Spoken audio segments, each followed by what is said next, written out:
Like many other artists, he's struggling to find ways to make a living through his talent. But even here, we can realistically talk about how it isn't really the fault of androids that artists are underappreciated in society. We'll pull the discussion into the real world, because we've seen some big parallels when it comes to machines and art over the past few years, and it bears a few moments of our time. Artists have always been seen as second class in a lot of ways, with things like paintings and sculptures deriving their value from rich people in need of a place to store or launder money. Even music, writing, acting, and things like photography are seen as valuable only on a surface level.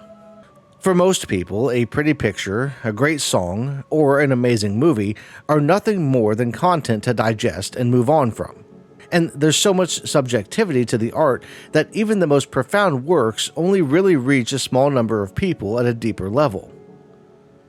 Because of that, there isn't really a set value that makes sense on any one work of art, which makes selling enough or being paid appropriately for the time invested in creating it to make a living nearly impossible for most artists.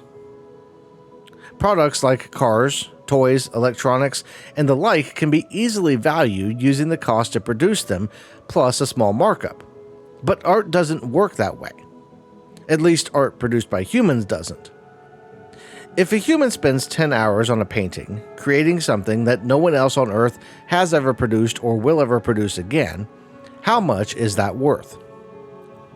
The artist might say that they put their soul into it, that there is no value that can be assigned, while the price tag on the shelf lists $50, with only a couple of people in a 100-mile radius seeing it as worth that price.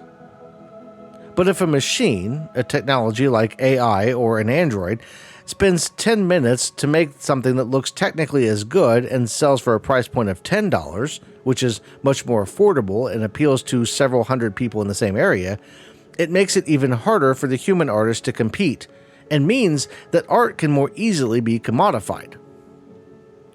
Let's say a company uses AI to make 50 paintings a day, and they only really care about covering the cost of materials plus a little markup to make some profit.